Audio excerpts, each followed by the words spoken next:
لا حول ولا قوة إلا بالله. سبحانك لا علم لنا إلا ما علمتنا إنك أنت العليم الحكيم.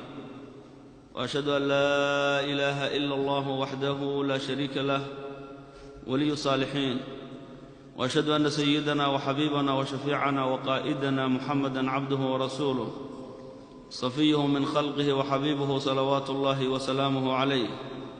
وعلى آله وأصحابه ومن اقتدى بهديه إلى يوم الدين.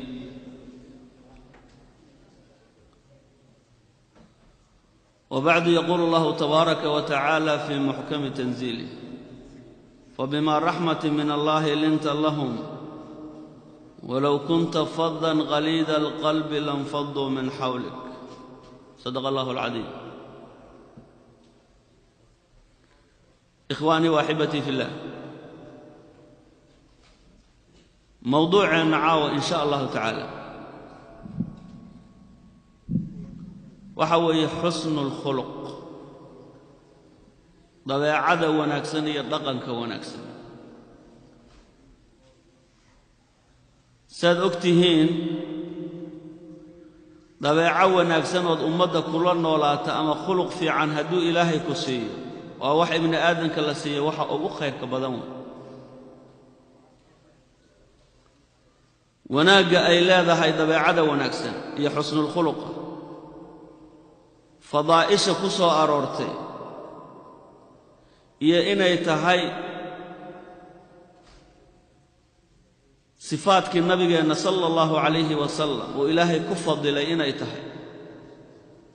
waa caawa mawduuceennu ku saabsan yahay. waxay aad kuu anfacaysaa xusnulkhuluqan walaalayaa, dabeecada wanaagsan iyo dhaqanka wanaagsan. mujtamaca aad la nooshahay iyo ummadda, yacni wakhtiyaha kala duwan iyo xaaladaha kala duwan oo aad la maraysa, ama dadka dabeecaadkooda iyo dhaqamadooda kala duwan, waxa keliya ood kula noolaan karto ood sharaftaada iyo ammaantaada adduunyada ah iyo ajirkaaga weyn oo aakhira labaduba aad ku helaysay waxa weeye inuu ilaahay ku siiyo dabeeco wanaagsan. ilaahay subxaanahu wa tacaala soo nabigeenna noo tilmaamaya calayhi salaatu wasalaam baa ilaahay wuxuu leeyahay: fabimaa raxmatin min allah, naxariis ilaahay xaggiisa ka ahaatay ilaahay uu kuu naxariistay dushaada ayaad linta lahum dadka ugu jilicday. walow kunta haddii aad ahaan lahayd faddan mid dabeecad xun oo qaliida alqalbi, qalbi adag haddaad noqon lahayd, lanfaduu min xawlik, dadku agtaada way ka carari lahaayeen baa ilahay yidhi subxana wa taala. wax kuu soo dhowaan lahaa ma jiro, waa lagaa kala carari lahaa. sidoo kale ilaahay subxaanahu wa tacaala nabiga waxaa ilaahay ku ammaanay dabeecad wanaagsan. ilaahay wuxuu yidhi: wainaka lacalaa khuluqin cadiim. wainaka adigu nebi muxamedow salawaatullaahi wasalaamuhu calayh lacalaa khuluqin cadiim, dabeecad weyn baad ku sugan tahay baa ilaahay yidhi subxaanahu wa tacaala.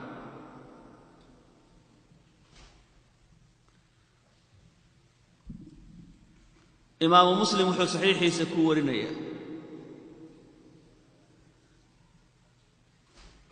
ninka la yidhaahdo sacad ibnu hishaam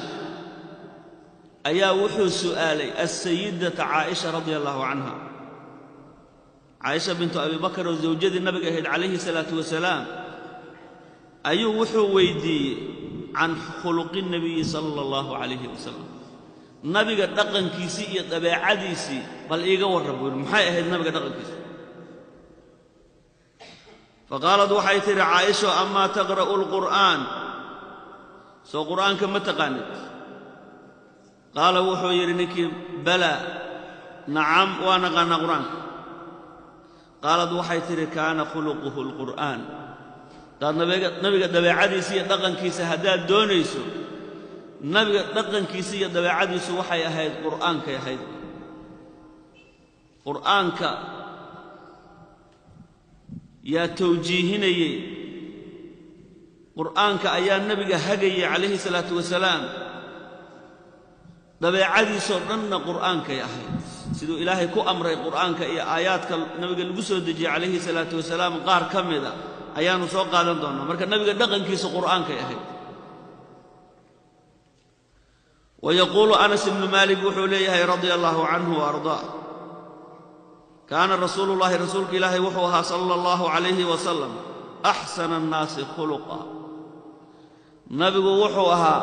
متكدتك أبط بعد ونكسبها النبي صلى الله عليه وسلم أخرجه البخاري في صحيحه إمام مسلم إمام البخاري بصحيحه سكسه صار حديث كاس وقال صلى الله عليه وسلم نبي وحوليه بعثت وليسو صار لأتمم إن أنتممه وأنت كامل يلو مكارم الأخلاق أخلاق ده ونكسن الرن هي صفات ونكسن الرن إن كامل يلو أيا والله إيسو صار النبي عليه الصلاة والسلام إمام البخاري بحديث كورني وحان النبي قال سؤالي صلى الله عليه وسلم عن أكثر ما يدخل الناس الجنة وحالي رسولك إلهي ضدك وحي جنة كوغلان أما وحي جنة قليا محا أبدا صفة أبدا أما وحي وناقيا أبدا أي جنة اللغوهلو وضدك جنة كوغلان محيطها فقال وحي النبي صلى الله عليه وسلم تقوى الله وحسن الخلق إلهي عبسيديسا إيا طبيعة ونكسن إيا دقنك ونكسن لبلاسا أغبضا واحد يعني جنة جلس إنا العبادة كد داشو طاعة إنا تكد داشو تقوى إلهي إنا تكسفوذ إيا حسن الخلق ومد إنا تكلم معاملات طبيعة ونكسن إنا تكلم معاملات إمام الترمذي بحديث كسونا كيسا كورني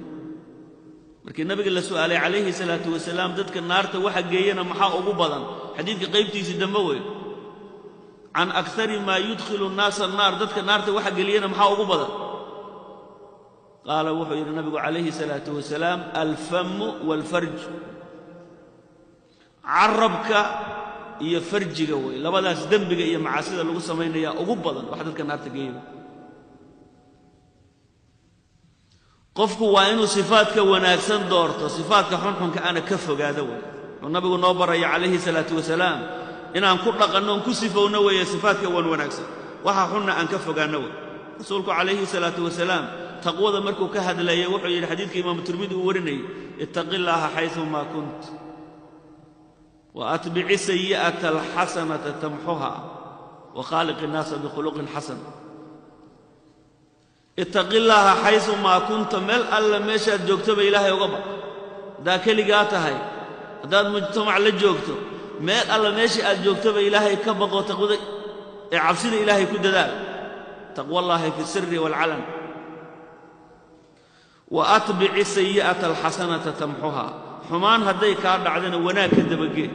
تمحوها ويتريسا يعني سيئاتك يا حمان تكارد عيسو waxaa kafaara gud u noqon karo inaad wanaag ka dabageyso innal hasanaati yudhibna sayyi'aat ba ilaahi hasanaadka iyo wanaagga markii la sameeyo sayyi'aadka ay baabi'iyaan wixii dambi hore kaaga dhacay haddaad wanaag ka dabageyso kafaara gud bay u noqonaysaa waa lagu dhaafay wa khaliqin nas bi khuluqin hasan dadkana waxaad kula muaamalootaa oo kula dhaqantaa dabeecad wanaagsan kula dhaqan qofku dabeecadda wanaagsan wuxuu la iman karaa inuu sabar iyo dulqaad leeyahay inuu qofku wixii xumaan oo loo geysto gaf oo loo geysto inuu iska dhaafo cafiyo way cafi inuu leeyahay dadka iska cafinay taasoo qof dabeecad wanaagsan ku noqon karaa laakiin wixii xumaan oo lala qaabilaba haduu ka jawaabo ninkaas qof dabeecad wanaagsan la maaha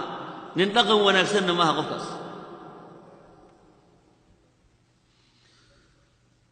إمام البخاري بحديث ورنية صحيح يسكو ورنية وحو النبي صلى الله عليه وسلم حديث كان كلا كل يهي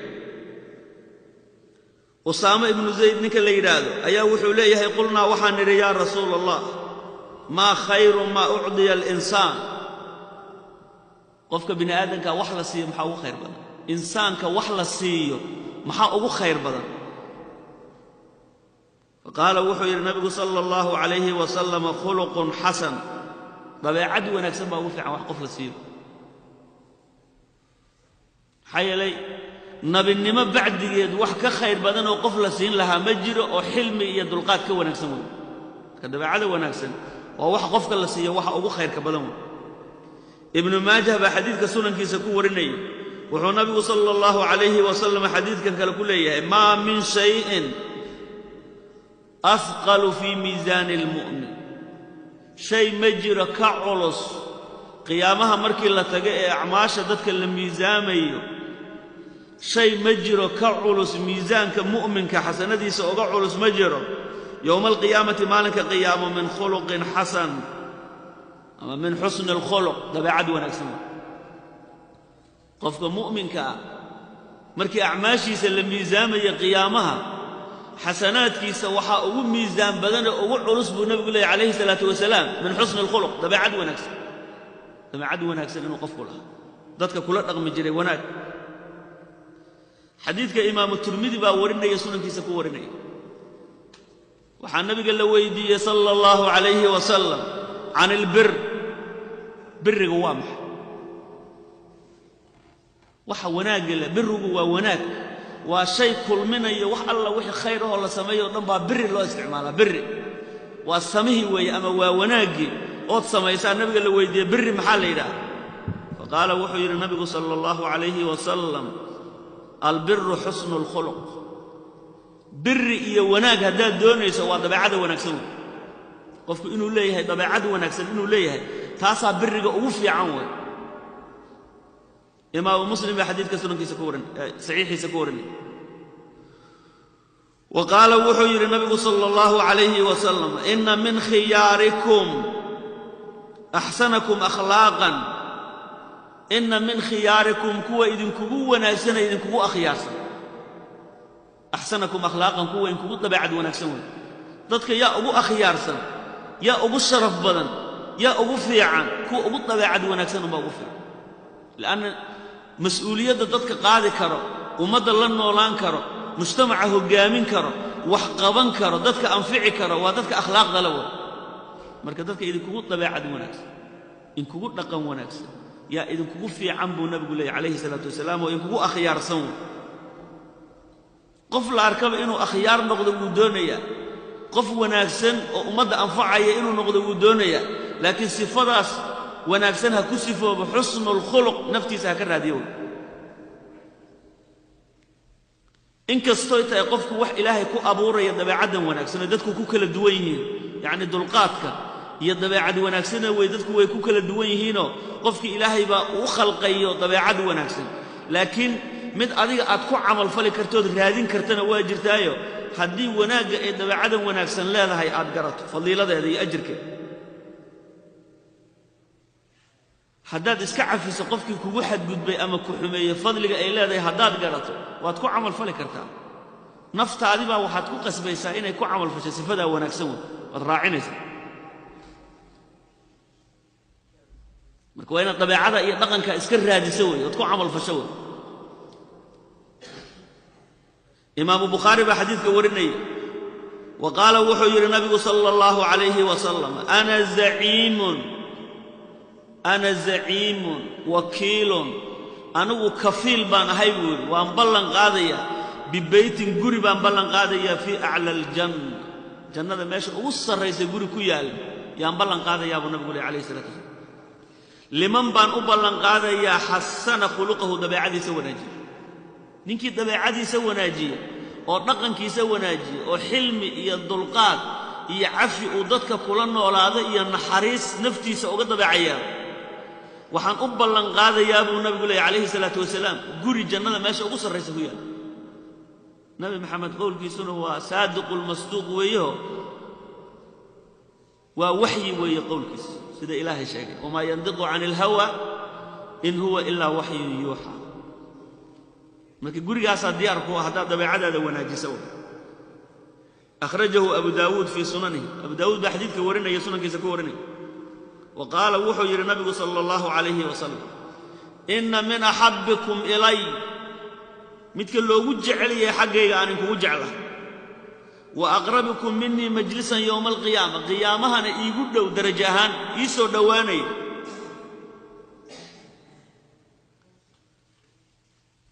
axsanukum ka in kugu wanaagsan weeye axaasinukum akhlaaqan kuwa idinkugu dabeecad wanaagsan buu nabigu leeyahay waa kuwa idinkugu dabeecad wanaagsan qofka iigu dhow qiyaamaha darajo ahaan ana ugu jeclahay dadka oo kuwa ugu dabeecad wanaagsan imaamu tirmidhi baa xadiidka warinaya sunankiisa ku warinaya oo qaala wuxuu yidhi nabigu sala allahu calayhi wasalam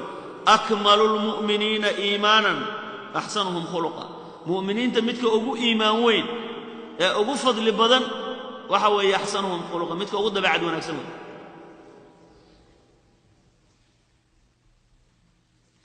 imaamu tirmidhi baa xadiidkaana sunankiisa ku warinaya waa inaan ka dabeecad yeelanno walaalayaal dhaqanka nabiga sala allahu calayhi wasalam lianna nabiga calayhi salaatu wasalaam kaana khuluquhu alqur'aan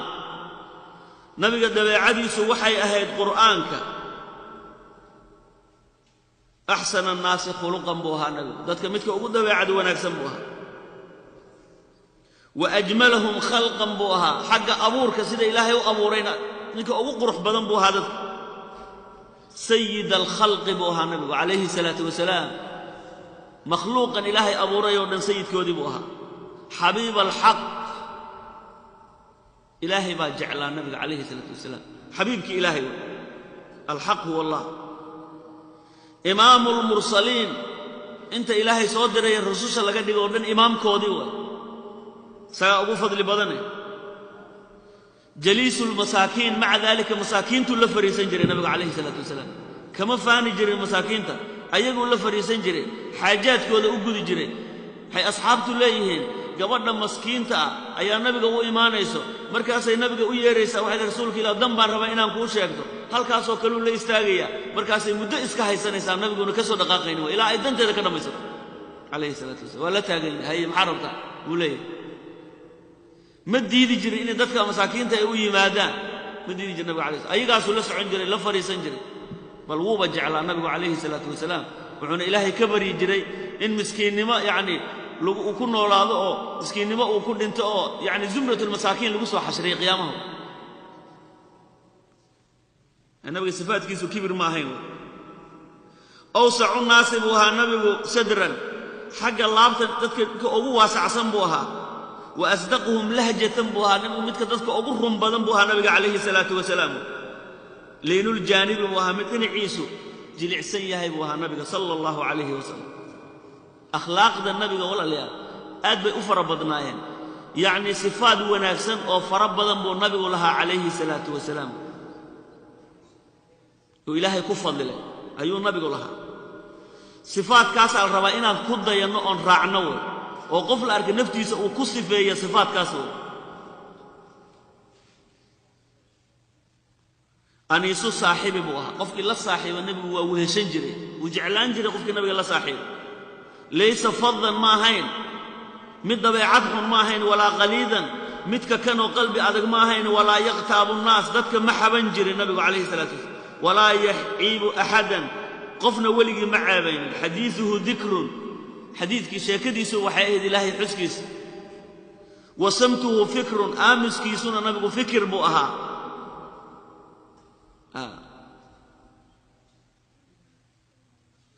laa sakhaabin walaa faxaash nabigu mid qaylo badan ma ahayn ma qaylin jirin hadal xunna ma lahayn lisaankiisa carabkiisa waxa xun waa ka ilaalin jiray nabigu calayhi salaatu wasalaam yasbiru calaa jafwati alqariib qofka qariibka oo nabiga aan qadarkiisa garanaynin hadduu ku gafo nabigu waa isaga dulqaadan jiray kuwa acraabtu reebaadiyaha imaanayaan yaa muxamed kadaa waxay doonaan bay iska dhahayaan nabiga calayhi salaatu wasalaam maca daalika ku sabray laakiin ninka reebaadiyaha intuu nabiga u yimid maradii uu qabtay oo halkaa u saarnayd go'i kore go' adag baa nabiga u saarnaa yaatunka u saarnaa markaasuu maradii intuu sidaa ugu ceejiyey buu nabiga ku jufaalay gadaal buu ugu soo dhuftay markaasuu yidhi yaa muxamed acdinii min maali illaahi aladii cindak war maalka ilaahay oo agtaada yaalla isii fa innahu laysa min maalika walaa min maali abik adigu iskama lihid aabbahana kamaada soo gaarina isii xoolaha aadays waa xoolaha qaniimada oo gaalada laga soo furtay nabigu kulli alayhi salaatu hatta dadkii dagaalka ku jiray ee xoolaha soo qaniimaystay dagaalka galayma waa caraabi arigiisii buu ka soo tagay markaasuu maalka ilaahay agtaada aad hayso dadku ka dhaxeeyaa si adiga ma lihid aabbahana kamaada dhaxlin nabigu waa qoslay alayhi salaatu wasalaam uu fiiriyay ma xanaaqin markaasuu yiri maalka horta waan ka wada hadli doonaa maradii baad igu murxisay waa ka giirkaad murxisay keen waan ku qisaasanaya aniga giirkan ka murxinay markaasuu yiri ma yeelay ومحا جرى صادق سان لماذا يقول ها توينا كو قصاصته وي ما قصاصنيسو ومحا دحاي حمانته ادو كما غديد لكن قفك حمان كو سميه واسك دافتا ساسو النبي كو يري عليه الصلاه والسلام اصحابتي way xanaaqeen markay arkeen ninka carabiga wuxuu sameeyay inay dilaan bay dabcanagu waa ka celiyay asxaabti qofnayuna halka ka soo dhaqaaqay markaasuu nabigu laba gaadiid uu amray hal ritina wuxuu yiri timir hal looga buuxiyo ritiga kale raashin looga buuxiyo laba gaadiid oo baxsoo wata ayuu halka ka baxay dulqaadkiisu nabiga sallallahu alayhi wasallam yasbiru ala jafwati algharib midka gharibka oo waxba ogeyn nabiga qadarkiisa aan garaneyn jafkiisa nabigu waa ku sabri jiray ويسر للقاء الحبيب قفكي اسجعلايين صاحبكي ساها مركو اركن النبي وفرح جري اصحابتي سميد كميدا markay xoogaa kala maqnaadaan nabiga uu soo istaagi jiray markaas uu mucaanaqayn jiray labada dhinac buu nabiga ka dhugan jiray as-sakinatu libasuhu nabiga xaaladii dharkiisu waxay ahayd deganaan dabeecad degan rifqi la sakinatu nabiga alayhi salatu wasalaam wal birru shi'aruhu calaamada lagu yaqaanana waxay ahayd wanaaga inuu nabigu sameeyo wanaag wattaqwa damiruhu qalbigiisa waxa ku jira buuxiyada taqwada ilaahay iyo cabsida ilaahay baa wal ma'ruf khuluquhu wanaaga ayuu dadka iyo uga dabeecayna dabeecadiisa dhanba waxay ahayd ma'ruf inuu wanaaga sheego inuu wanaaga sameeyo inuu dadka tusiyo ugu yeero wal adlu siratuhu siradiisa dhan cadaalad baa ahayd nabiga alayhi salatu wasalaam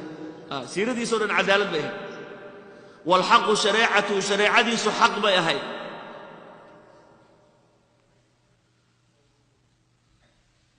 أخرج الناس من الضلالة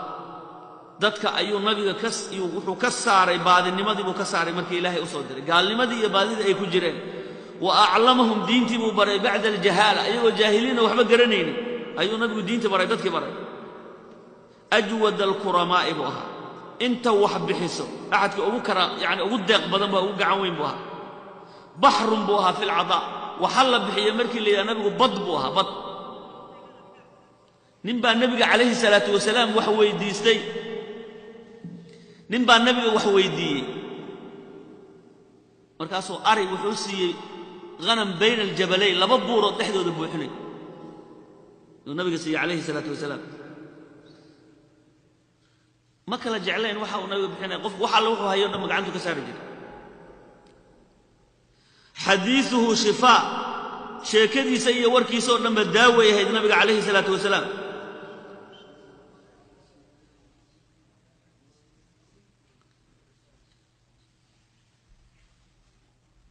la yuhibbu thanaa amanta ma jeclayn nabiga kaleey salaatu wasalaam illa amaana ma jeclayn la yaji sayyi'ata bi sayyi'ah xumaanta xumaan kuma bedeli jirin bal yuqaabilu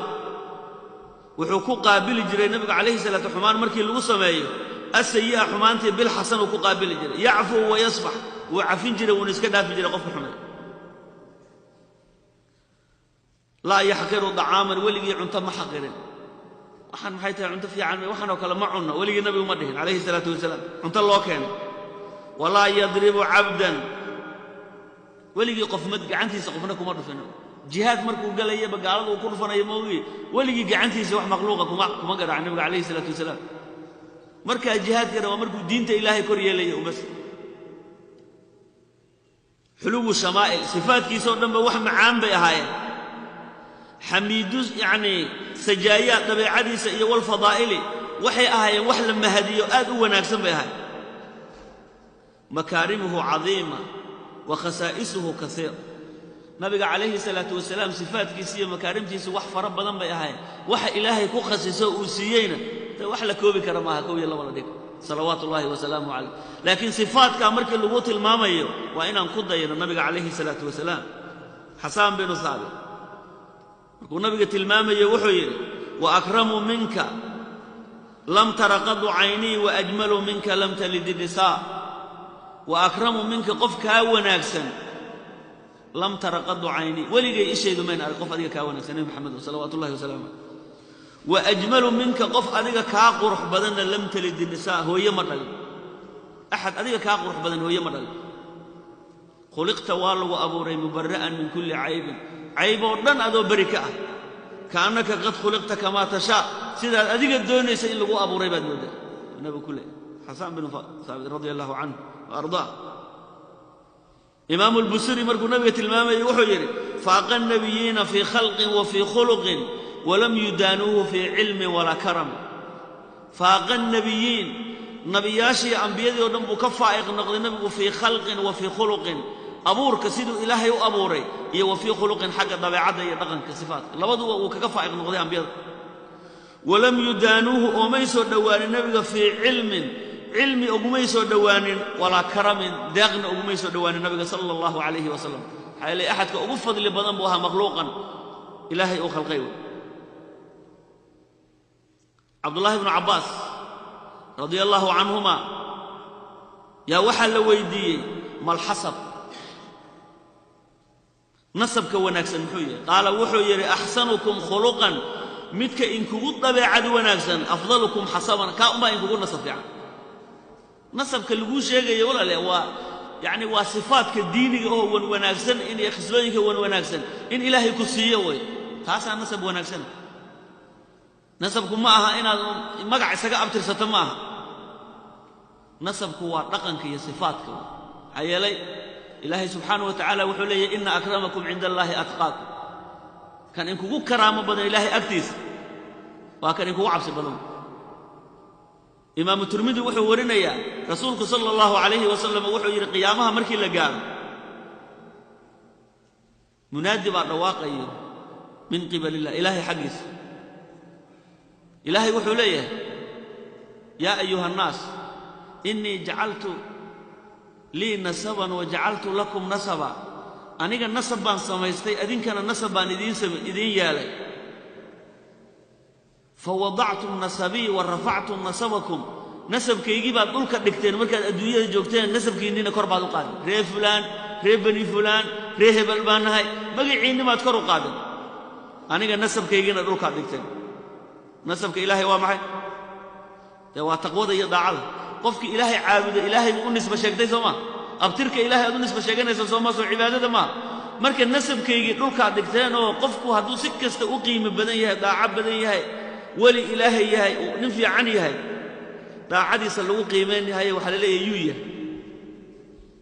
ya duna reef fulaan ahayn daacadiisa waxba tarimaysa iska fariista la leeyahay ay la qabiil magac la kamoon dhalanin sooma marka ilaahay wuxuu leeyahay nasabkeeygi baad dhulka dhigteen warafactum nasabakum kiinina kor baad u qaateen al yawma arfa'u nasabi maanta nasabkeyga kor u qaadaya wa adactu nasabakum kiinina dhulkan dhigaya ba ilaahay leeyahay ayna almuttaqun warku ilaahay ka baqayaa fayurfa'u lahu liwa markaas calam ba kor loogu qaadaya fayattabi'una wa ra'ayan fayadkhuluna aljannata bighayri hisab jannada gelayaan xisaab la'aan نسب لقفانا كاسوي لكن محشر كمركي اللي يسوي ماذا هدي ماشي أسني دواق وناكسن لقاقر دواقي واي والدنيا مركات جوكتيبة ونات قبيل إيا بلايي اندفاع عيسي عاقبة دا دواق أركد دونا مركا هالكات انت والنسب عن وحبكو ترين عبد الله بن عباس وحو ليها مركا أحسنكم خلقا أفضلكم حسبا متك إنكو قد بيعد وناكسن يتقنك وناكسن لي صفاتك وناكسن داعبة حلمك كرمك تقوضة نينكاسا إنكو نسب وناكسن بولي محايلة نسبكو وضاعد إلهي نسب كليه واختريو إن أكرمكم عند الله أتقاكم كلكم من آدم وآدم من تراب لما أنتين آدم باتكو أبتر سنة يسال يا بني آدم بالله كل ولا سوى ذقليا قف عدي قف مذوبة هالكاسة لسوى ذقليا كل جن آدم بالله إذن كأبوري وآدمنا من تراب نبي آدمنا عرضها صلى أبوري لا فضل لعربي على عجمي mid carab u dhashay fadiilo iyo fadli uu dheer yahay ma jiro mid cajami ah madow ee afrikaana uu ka fadli badnaanayo ma jiro ilaa bitaqwa cabsida ilaahay buu ka fadli badnaanayo abu lahab quruxdiisii iyo nasabkiisii quraysh uu ka dhashay maxay u tartay naar buu ku waaraya tabad yada abi lahab wa tab bilaal bin rawaxana afrikaannimadiisii maxay ka dhigtay sooma rasuulku calayhi salaatu wasalaam wuxuu leeyahay bilaalow jannadaan galay oo shanqartaada ayaan hortayda ka maqlay jannada markaan galay xalay hortayda jandhaf waxa ka siilaa dacaskiisu ka sii dhawaaqay adiga bilaal maxaad samaysaniyo uu nabigu ku leeyahay calayhi salaatu wasalaam markaas rasuulka ilaahay amal aan sameeyay hadda garan maayo laakiin waxa naftayda uga caado yeelay buu yiri mar alla markaan dhahaaro qaatoon weysaysto inaan laba ragcadood tukado waa sunnatul wudu fadiilada ay leedahay fiir anas bin yani bilaal bin rawaha sunnatul wudu laga qaatay baa la yiraahdaa markay fadli badan tahay marka soo weysaysatay inaad laba ragcadood tukato nasabka wax ku taraya waa taqwada ilaahay وقال وحير عبد الله بن عباس لكل بنيان أساس قري الأركية اسمك استوحوا لي أساس لك صادسه وأساس الإسلام إسلام كأساس كيس حسن الخلق دبي عدو ونكسم إسلام كاو إلو أستاذه أو اسمه مدونسا دبي عدو ونكسم كل ده أساس كإسلام كوحوي ودبي عدو ونكسم إن قادته وقال يحيى بن معاذ يحيى بن معاذ منك اللي يلاده وحير الرازي سوء الخلق طبيعة حن سيئة لا تنفع معها كثيرة الحسنات طبيعة حن وسيئة أين وحبت ترين كثير الحسنات هذا ضعف ربنا حسنات ربنا سميسو سو طبيعة حن ومثال وحب مثال لأن هالمر بابين يغفو عسم هيو إذل واسك بابين يوم هذا بعد حن سيء الخلق وحال واجرئ أن داولهم أنت عذر داوليها لكن تبعتهم داول ملا وحن داولها اللي داوي الله يقول وقال عطاء وحيره عطاء بن الرواح تابعي بوهاي ما ارتفع من ارتفع إلا بالخلق الحسن ما ارتفع مكر نقني والشرف إيه قيمة مية لأن من ارتفع منك كر نقضي مقع عياشه إلا بحسن الخلق ده بعد ونكسر يكون مقع وحا وكر نقضي فضلك كوي شيء وده بعد ونكسر نقنك ونكسر دتك وسكع فينا يو وسكع رافي حلمك وسمينا يو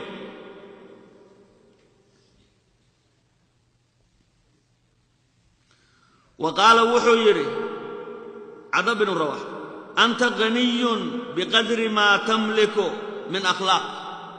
أدوه واحد كده يقتوميسا والشرف كي يلانيسا صفاتك هي أخلاق ده أدلادها أنت اللي أكثر أخلاق ده أنت اللي مركز طي أخلاق ده دو وناكسنات هي صفاتك أجيب ده بعدد أي وناكسنات غني بان نقونيسا غني أنت يقتومي بان نقونيسا إلهي وكافيه وحال ورنا يا الحكماء ذاتك حكمة أصاحبك وحي خير ميراث لا ميراث أنفع من الأخلاق ولا أكثر أعظم من يعني من الأدب لا ميراث بحل مجره أنفعك النفع بدل من الأخلاق وحش أبوه وناكسن أخلاق وناكسن صفته وناكسن يعني dadkii aad ka wax ka dhaxashay ama waalidiintaada ha noqoto ama macallimkaaga ha noqdo ama sheekhaga ha noqdo wax aad dad ka dhaxasho oo reebto waxa ugu khayrka badan akhlaaq wanaagsan inaad dhaxasho sifaad wanaagsan inaad barato wala akthar wala yani wax ka ajir weyn ma jiro xaga aakhirada min al-adab adab wanaagsan inaad barato diinteenu waa aadaab wala aadaab inaad dadka saad oo la dhaqmi lahayd qofka ka weyn saad oo la dhaqmi lahayd midka kula eg saad oo la dhaqmi lahayd midka ka yar saad oo la dhaqmi lahayd aadaabtaas waa inaad barato diinteenu waa aadaab qofka ka weyn waa inaad ixtiraamto inuu ka weyn yahay baad ku ixtiraamaysaa waxaad leedahay waaba ka khayr badan yahay laana hortaabo ilaahay caabuday da'diisa ku ixtiraam qof mu'min oo ka da'weyn adigoon jirin buu ilaahay caabudayay marka ixtiraam inuu kaa fadli badan yahay ictiqaadi midka kula egood isku da'da tihiin inuu kaa khayr badan yahay ictiqaadi laana naftaada inaad xaqirtaan rabaa mogtahay waxaad tidhahdaa qofkan waaba iga khayr badan yahay marka ixtiraam midka kaa yarna u naxariiso oo uu kaa dembi yar yahay u naxariiso marka ummadda dhan tixgeli oo sidaa kula noolo markaasaa adigana lagu tixgelinayaa lagu ixtiraamayaa ood fadli yeelanaysaa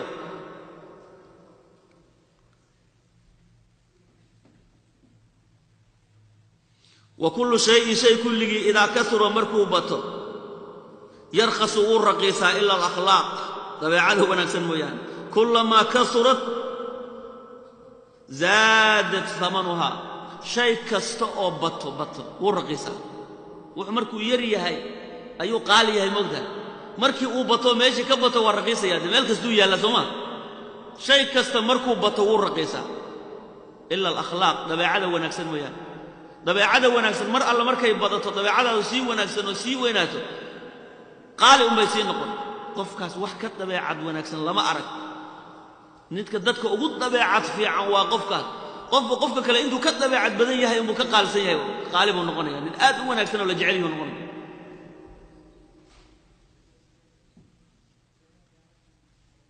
marka sifaadkaas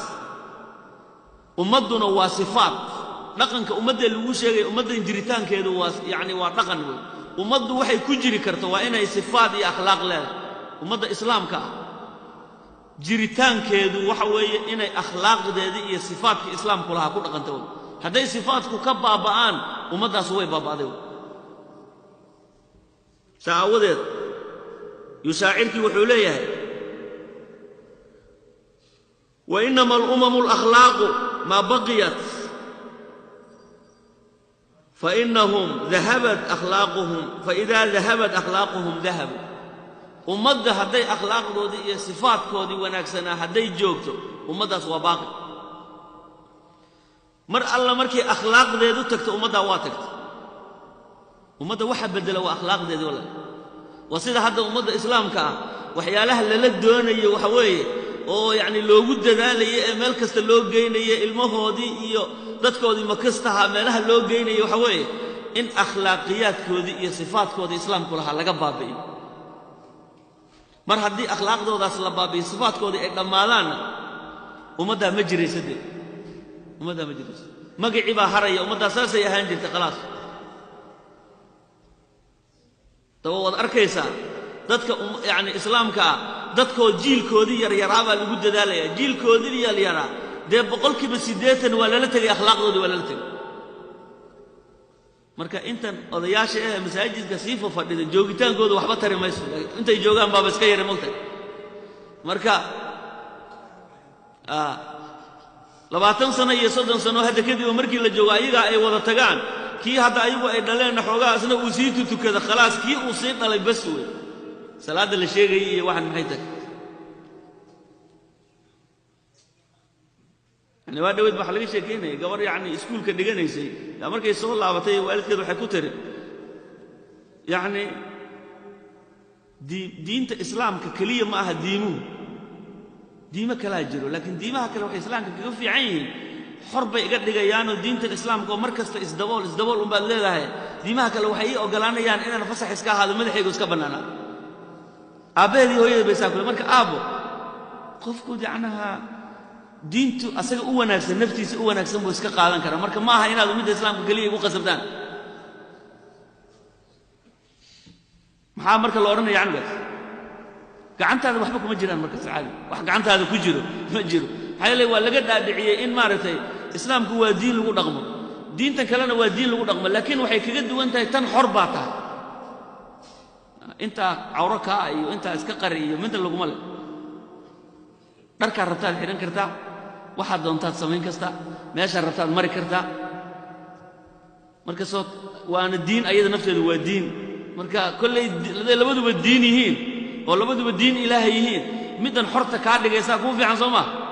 saasa marka ilmihi laga dhaadhicinay marka xor baan iska ahaanaya marka waxay u fahmayaan marka islaamka ninkii raba iska qaadanaya ninkii rabana mid kale iska qaadanaya Soomaa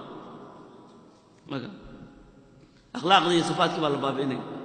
markaas dhaqamadii iyo waxa lagu dhaqmo iyo qofku waxa uu sameeyay sifaadkaas oo dhan baa looga waramaya bas sifaadka markay tagaan qoomka waa tagay marka waa baabay wa in usiba alqawm fi akhlaqihim قوم يعني وإذا أصيب القوم قوم هذه لا أصيب في أخلاقهم فهم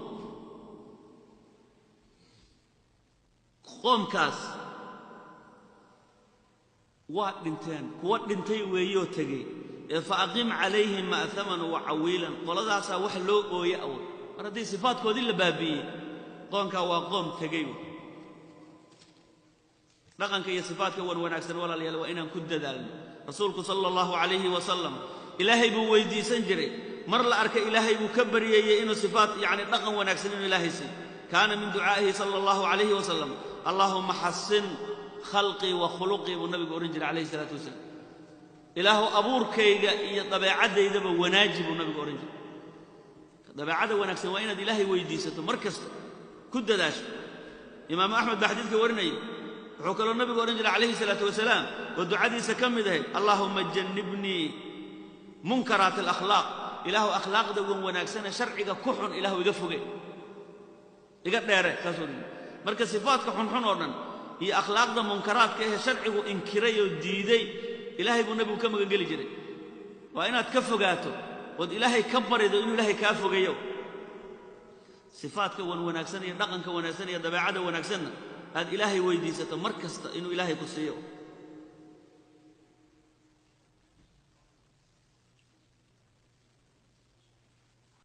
وحنا بيقول لي صلى الله عليه وسلم أدبني ربي فأحسن تأديبي أدبني ربي جايبا أدبي فأحسن تأديبي إلهي أدبت يدبه وناجي تمركي اللي يقول لي النبي عليه الصلاة والسلام خلقه القرآن نبي تبعادي سي دقن كيسو قرآن كمركي اللي يقول لي قرآن كإلهي كأدبي قرآن كما فري قال تعالى إلهي وحر خذ العفو وأمر بالعرف وأعرض عن الجاهلين عفق قاضو وناقا ذاتك فر ذاتك جاهلين هذيك واحد قدامك وقفان يسجد حواها بالمرن وقال تعالى إلهي وحر إن الله يأمر بالعدل والإحسان وإيتاء ذي القربى وينهى عن الفحشاء والمنكر والبغي إن الله يأمر إلهي وحو إذن أمره إن الله يأمر بالعدل والإحسان إلهي وحو أمره عدالة إحسانك يا وناقي وإيتاء ذي القربى تتك قرابة إلا حريرية وحلسية وينهى عن الفحشاء والمنكر والبغي فحشها والزنا حمانك منكرك وحيالها شرع وإنكرون ظلمك وحاسى إلهي ذي كربي وقال تعالى إلهي وحده ولمن صبر وغفر إن ذلك لمن عزم الأمور قفكي صبره وخلط مركي لقى قالنا إسكت آفو إن ذلك لمن عزم الأمور وأمور تواوين وفضل إلهي أكتيس الدرجة كلها وقال تعالى إلهي وحده فاعف عنهم واصفح إن الله يحب المحسنين إسكعفي إسكت آف مركي يكون واحد قدبانو كردبانو وحكاشيغان وحكوكو سميان اسكا دافو اسكا عفي ان الله يحب المحسنين كو وناغا سمي الهي با جعل قفكو مركو حمان كوكو سمي حداد اسكا عفيسو احسانك الهي با بلن كو الهي با كو جعل وابال مريناي حديدي اد inaad arag gudato oo qof dhibaato aad u sameeyso kaliya oo naftaada ay kugu qancinaysana de wixii ilaahay agtiisa yaalay baad ka tagtay baad ka jeesatay وقال تعالى إلهي وحده وليعفوا وليصفحوا ألا تحبون أن يغفر الله لكم إسكا عفية أو إسكا نافة سو مجعل إذن إنه إلهي دين دبنا أيضا حيكسوا دكتبه لهذا مصطح من أثاث أبو بكر الصديق مركي عائشة إفكي قال لقسم يلقوا بين أبورتي ذاتك بينتس يعني كو بين أبورتي إفكي كقيم قال عائشة وحلقة شيقي وحاكم لها مصطح بن أثاث نين اللي يلاذو سأبو بكر المهبريد هايين هبريرتيس أيضا شيء ووحبا أن هيسنين وأصبوا النفقيني نينكي ما كقيم قال مركي إفكي عائشة ذاتك إسكي وحكا شيقي markii loo sheegay inuu yani mustax uu ka mid ahaa abubakar sidiiq wuxuu ku dhaartay inuuna mar dambe kaas waxba siinay nafaqaynayn aayaddana soo degtay waliyacfuu waliyasfaxuu baa ilaahay iska cafiya oo iska dhaafa alaa tuxibuuna an yakfir allaahu lakum inuu ilaahay idinkaba dembi baad leedihin inuu ilaahay idin dembi dhaafo sooma jeclidin qaala abubakar wuxuu yidhi balaa uxibu an yakfir allaahu lii nacam waan jeclahay inuu ilaahay ii dembi dhaafo wax alla wuxuu siinayena dib uu u celiyey wuxuu yidhi sidii baan u xidhiidhinayaa qur'aanka markaad maqasho xadiidka markaad maqasho waxaa la rabaa inaad u degdegto wixii lagu sheegay markaasaad ridaha ilaahay helaysa inaad ku camal fasho wey qur'aanka yani annaga ilaahay noo soo dejiyey wey وقال تعالى إلهي وحوري ادفع بالتي هي أحسن مركي أرين دعضو حمان لغو سمايو ادفع بالتي هي أحسن مدى وناكسا كبدل فإذا الذي بينك وبينه عداوة كأنه ولي حميم كي عداوة كل سو قابلة يكبني يا حمانتي هذا كشقيني حمانتي أسمايو مركز وناك وبدشو وحنقونا يا مركز دنبد أغانيسا إنو يهي ولي حميم ولي وقفك naasirkaaga oo saaxiibkaaga xamiim oo aad kuugu dhow qofku jecel buu noqonayaa markaad xumaantiisii wanaag u bedesho laakiin inaad adkaysataan raba marka hore xumaan buu kugu sameeyey haddana buu kugu sameeyey wanaaguna ugu bedel adugu wanaag inaad ugu bedeshaan raba min salafu saalixi ka mid ah yaa nin dabeecad xun buu la socday oo aad u dabeec xun baa leelana noolaan kara kaasale seed oo la nooshay ninkaan dabeecadda wanaagsan baa ma ka baranayaa buu maxaa yeelay qof markii horta dabeecad xumada inaad dabeecad leedahay maxaa la garan karaa goormee la ogaan karaa markii xumaan lagugu sameeyo lagugu xadgudbo oo markaas aad sabarto markaasaa la garan karaa inaad dabeecad wanaagsan tahay laakiin maaha dabeecad wanaagsan inaad waxa iska sheeganaysa inay tahay maaha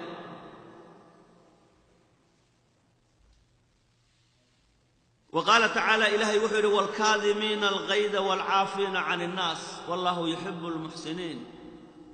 والكاظمين الغيظ كوا عرضوا ذقري أيان أمانة يا با إلهي والعافين عن الناس ذكر يسكعفي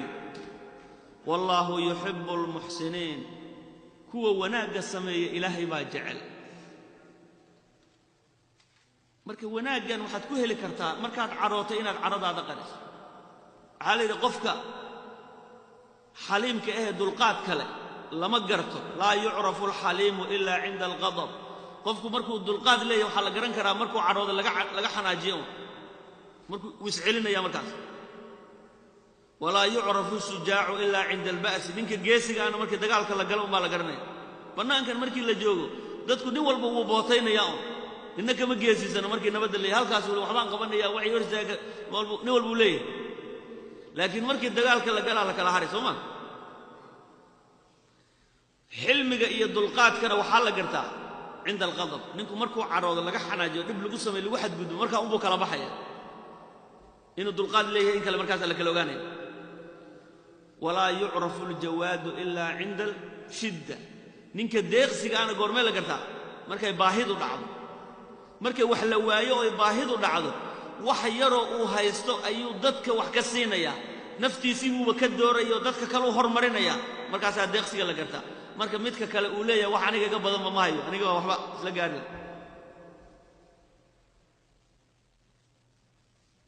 marka xilmiga dulqaadka wax wanaagsan way waa sifo aad u wanaagsan sifo qofka la siiyo uu ku sifoodo sifada ugu wanaagsan way وقال تعالى إلهي وحده وإذا خاطبهم الجاهلون قالوا سلاما dadka aan garashada lahayn oo xun markay la hadlaan cibaadu rahmaanka ilaahay ku tilmaamay وعباد الرحمن يمشون على الأرض هونا وإذا خاطبهم الجاهلون قالوا سلاما سورة الفرقان إلهي وحكا ورمي آخر كذا صفات فربنا وعباد الرحمن كإلهي وكسفه الضومها إلهي صفات إليهن صفات كذا وحكم يمشون على الأرض هونا مركا يسعون يندقنان بين كسعون ويدقين وإذا خاطبهم الجاهلون كو أن وحبل لهنا هذا الحكم توران قالوا سلاما أنس نبت قلنا وإليه سلام متاركة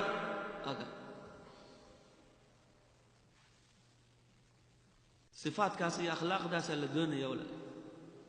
سيد عمر رضي الله عنه كان وقافا عند كتاب الله بالغوت الماما كتابك إلهي مركو لغد الأخرية مستاقي جري dadkii uu la tashan jiray ee majliskiisa fadhiyay waxaa ka mid ahaa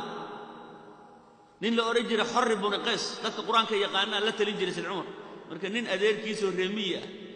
yaa intuu u yimid buu wuxuu yiri amiirul muuminiin adiga adeer ragga la fariistay agtiisa qowlka kula ka mid ah iigu sheeg inaan kelimo waxbaan rabaa inaan warsadeen okay markaasuu la hadlay wuxuu yiri amiirul muuminiin adeerkay baa doonayo reemiya inuu kula hadlo soo daaway mala ikeen والله كان وحو وتلبه اوغي موغتاي markuu soo hor istaagay Sayd Umar wuxuu yiri hi ya ibn al-khidab hi ya ibn al-khidab balaayo waati madax nooga ka dhigtay Umar ibn al-Khadaab cadaalad wax nooguma qaybisid xaqna nuguma xukuntid balaayo waati madax nooga ka dhigtay markaas isbedelay Sayd Umar inuu markaa ninkaas ciqaabo ayuu ku sigtay Xorr ibn Qays هو يقاني سيد عمر إنه كتابك إلهي وندافنه يا وحو يا أمير المؤمنين إن الله تعالى قال لنبيه إلهي سبحانه وتعالى النبي سوحو كيري خذ العفو وأمر بالعرف وأعرض عن الجاهلين عفك قاضو وناقدتك أمر هو جاهلين توحب قرنيني سججس وإن عمي أديرك من الجاهلين وكمل وحب ما قرني اسكعفي وي فعفى عنه آيات مركي الود الأخرية وقبوا بها لسلعون واسكعفي ولا اسكتك بها قفكم مركي لو شيء حقه وإنه استاجوا نفط هذا وين هذا قد بعيا سوى نندك صلحنا كم لها أيام مرتبة أتمت قبل يعني شغالها إذا جوري جوكتي أي عنتدي كم بوير مركا عنتدي بيسوق قاعد ويل بيكسر شرطي hilibkii oo maraq leh marka bartidina waa u fadhida markay doonaysay inay u dhiibto sheekhi guriga laha saxankii waa gacanteeda ka fakaday markaasuu maraqii hilibkiiba asaga dushiisa ku daadisay waa laba khasaaro asagoo hilibkii waxay ku dhudul daatay iyo martidii dhacaamkeedii oo daatay aad buu xanaaqay markuu isbedelay markii arkay inuu xanaaqay aragtay gabar kitaabka ilaahay taqaanay ahayda waxay tiri wal kaadimiina al-ghayd إلهي وحويل وحن أمانيا هو عرض وذقري مركز وحكويل كذمت قيدي عرضي ديوان قري والعافين عن الناس بو إلهي يربيت هذا عفوتك وانكو عفي والله يحب المحسنين إلهي وجعل يكون وناق السماء أعتقتك لله حربها تيسع أرزك بعض وناق يعني رادين جرين قرآن كمركي الله شيء ويكون عمل فريق صفات كاس اللي قاعد دنيا ولا صبر بالجارب أخلاق بالجارب دلقات بالجارب طبعا هذا صفات كونك وحكمتها لنا يعني حسن الخلق من صفات المصلين ذاتك مركي تكني يعني مساجد كجوجان حتى وحلا جربها صفة ونك حسن الخلق بالجا دنيا طبعا ونك بالجارب كي ماشى لو تكني وحو دبسده haduu arko hadii cariiri ku dhaco hadii hadal xun lagu yiraahdo akhlaaq hadaan dadku la sameeynin jamaacadaas lagu ma wada tukan karo laba daa'imi karo buuq iyo qaylo iyo dibba iimaanaya markaas laakiin qof la arko waxa laga rabaa markuu iriida ka soo galo beedkan waa beeytullah Soomaa wixii kugu jiro oo dhan ee shaydaanku ku sheegay xaq iska dhig wax alla wixii lagu sameeyo masjid soo beeytullah ma aha وحي لو سميه لله إلهي درتي وقتك وسميه خلاص هذا حرم كمركي حج كالله تجي عمرة واتد أرتي ودتك الصغير يا كبير يا رجل يا الضمر لما كلا جرنا يا ساس على سود حمرية قفكي وكوي استاجية وكاتل لابسنية وكوي دعية هدي أبلها هذا شو ترى هذا محل يقول استاجي سنة هذا بيت الله قولي أديك الله ذا ما حضرنا يسادي وبيت الله صحوه ده قفل أرك عباد الرادينية خير بمشغول كوي قلبك يسوى ومقية هدي اللي جوجو استاجو إلهي درتي بالجوجو استاجو أردت إنا ضيف تماها لكن هذا يكون عدد القاضي يلا قول إلهي بوحي كوجو جارين أجل بالجا الدنيا دلقات بالجا دلقات بالجا ولا صبر بالجا وحكى له اللي هذا يعني صلاة مركي الفيري ما ملك وناكسن iyo mas'uuliyadda iyo kala dambeynta ummaddu ay leedahay salaadaaba laga baranaya laana salaada hal qof baa imaam u ah asaga laga amar qaadanaya waa lagu raacaya asaga inta salaada uu sameeynaya asaga lagu raacaya waqtiga mu'adhanka looga dambeynaya mas'uuliyaddii waqtiga cibaadadaas dhan ilaahay nagu waajiyay mas'uuliyadeedii mu'adhinkay saarantay asaga waqtiga ilaalinay waqtigu markuu gala asaga la aadaan gurigaaga adoo ku jira hadaa aadaanka maqasho waqtigii uu galay way hadaa suxuuranaysa wayna suxuurti joojiso salaadii baa la gaaray way laana mas'uuliyadii cibaadada mu'adhinka saaran asaga la rabaa in loo daayo mu'adhinka waa in loo daayo mas'uuliyadda cibaadada waqtiga buu ilaalinaya asaga aadaamay asaga aqimay imaamku saasoo kale markii masaajidka dhexdiisa la joogo salaada iyo maamulka masjidka imaamka looga dambeynaya isaga loo deynaya ma aha dadku inay isgarab dilayaan haddii la isgarab yaaco oo qof la arka aamir iyo ma'muur la wada noqdo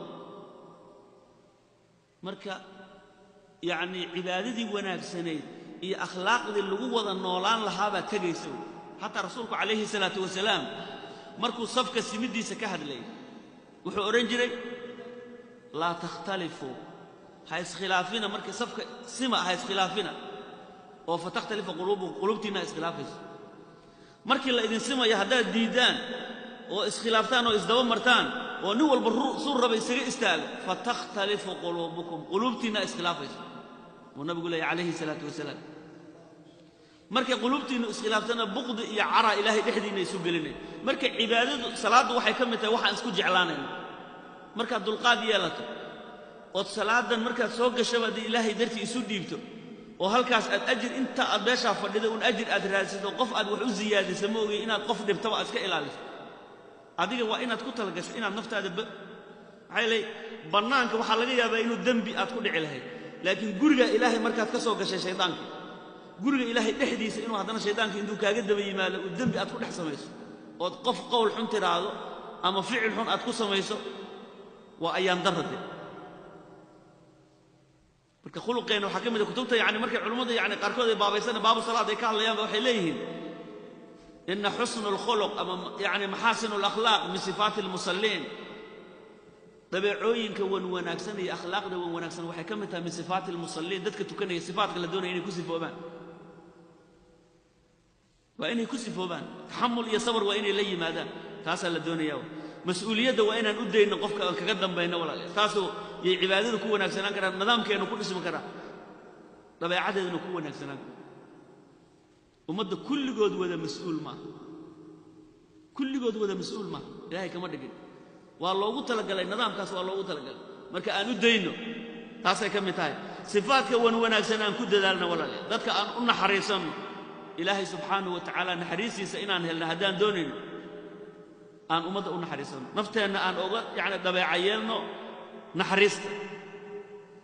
iyo inaan dadka iska cafin rasuulku calayhi salaatu wasalaam wuxuu yiri saddex waan ku dhaaranayaa inay xaq tahay baan ku dhaaranaya qof ma cafiyo dulmi lagu sameeyey ilaa ilaahay wuxuu ugu ziyaadahu allahu rifca ilaahay darajo ugu wanaajinay qof haddii xumaan lagu sameeyo oo lagu gafo oo iska dhaafo ilaahay dartii u dhaafo waxaan ku dhaaranayaa in ilaahay rifca iyo darajo u ziyaadinayo qof wax ma bixiyo maal sadaqa kama bixiyo illa ilaahay wuu ku ziyaadiya ma naqasa maalun bisadaqa maal sadaqa kuma nisqaan qof ma su'aasha su'aal oo markaas dadka weydiinaya asagoon dan u geynin illa zaadahu allahu faqran ilaahay faqri wuu ziyaadinay qofki shaqo ka dhigtay oo su'aasha oo xogaa buu soo helay xogaagan meel dhigo in kala ku soo dar dadka wax weydiiso wax ku batay yiraahdo ilaahay faqri ugu ziyaadinay hali su'aashu markay dhibaato ku geyso uma lagu ogalay markaas lagu moogol qofna ma cafiyo xumaan lagu sameeyay illa ilaahay wuxuu ugu ziyaadinayaa izzi iyo rifca ilaahay ugu ziyaad marka waxa la rabaa inaad qofka fiiriso ma darajada ilaahay agtiisa inaad fiiriso la doonay waxa ilaahay agtiisa hayla waa lagu imtixaamayaa bad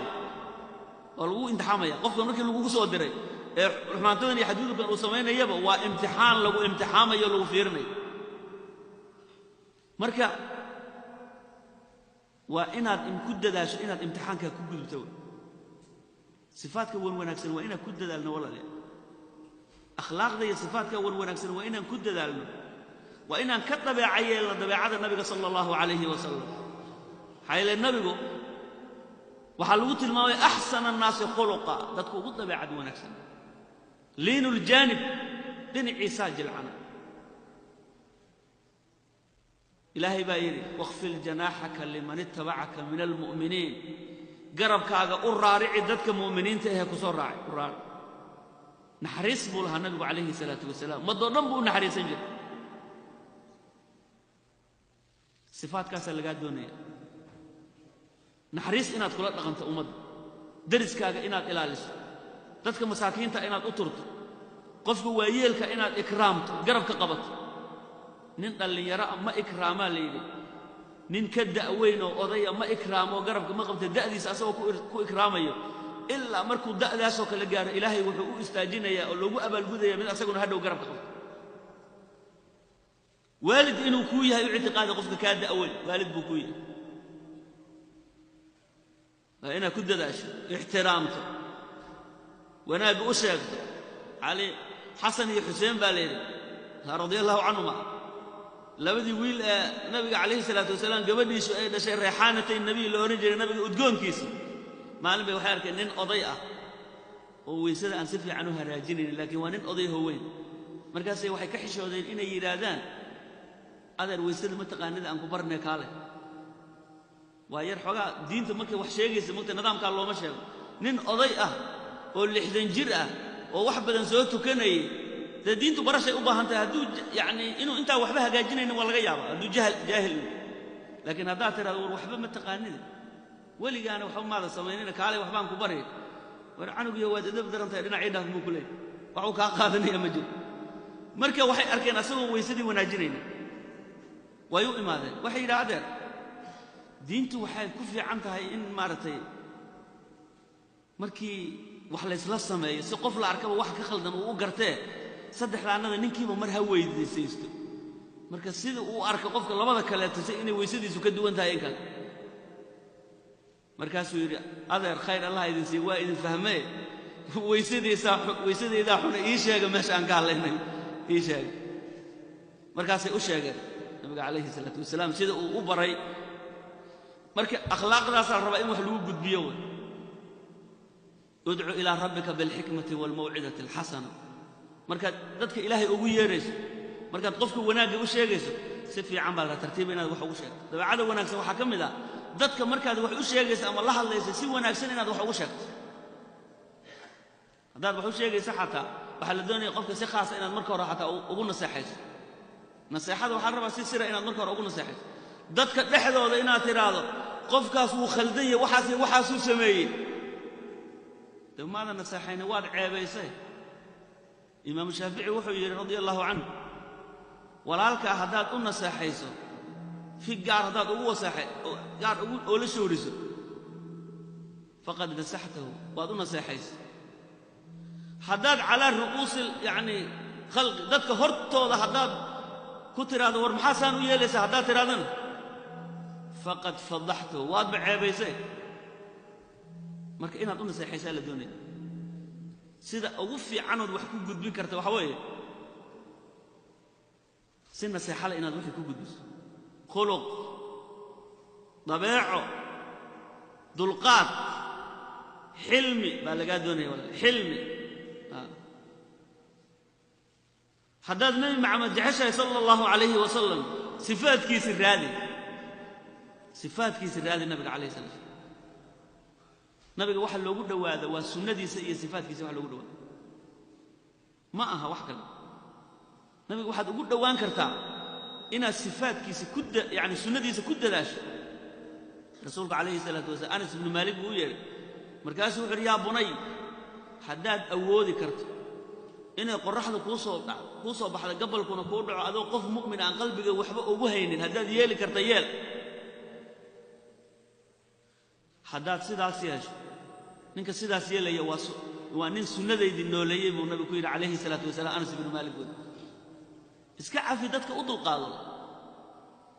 Luqmaan Hakim ya wiilkiisa u dardaarmay ya bunay inni usika bi 8 ashyaa wiilkaygiiyow 8 shay baan kuu dardaarmaya ihfad qalbaka fi salaat markaad tukanaysa salaada ilaali qalbigaaga ilaali واحفظ عينك في بيوت الناس dadka guryahooda iyo xaafadahooda markaad joogtana ishaada ilaali واحفظ لسانك في مجالس الناس dadku meelaha isugu iimaanaya la fadhiyo markaad joogtana carabkaaga ilaali nin yar oo iska hadal badan oo wuxuu doon iska dhahayo ummadda un carabki maantooda hadalka la kor saaran ha noqonin واحفظ بدنك من حلقومك calooshaada xifdiyo waxa dhuunta u soo marayo waxa aad laqayso cunayso calooshaada geeynaysana iska fiiri wax walba ha iska laqin afar buu u sheegay markaas wuxuu ku yiri wadhkur ithnayn wansa ithnayn laba xus waliga xusaha hilmaamin labana iska hilmaan wadhkur ithnayn laba xus udhkur ilaha wal maut udhkur ilaha wal maut ilaahi xusuusno inaad dhimanaysana xusuusno وانسى 2 لبنا اسكا هلمان إحسانك إلى الناس وناقي أدتك أسامينيسو إيا وإساءتهم إليك حمانتا إيكو أسامينيا لبنا أنا اسكا هلمان وناقي أدتك أسامينيسو أدوك إنا شيك وحبك أقام باهم إلهي بان وحبا أكديسو دمينيسو ما إلهي بان كوحي بدني أكديسي كوتالا مركا وابان وحكو سمي إساسا كويالي أنا وناجيها أوراني من بين قنسا حتى وحي وناقي اسكا شيكسنا ثوابكيسي بابا كابري marka ihsaanaka ila naas wanaaga dadka aad u sameeynaysan iska hilmaan oo sheegin ya ayuha alladheena aamanu la tubdilu sadaqatukum bil manni wal adha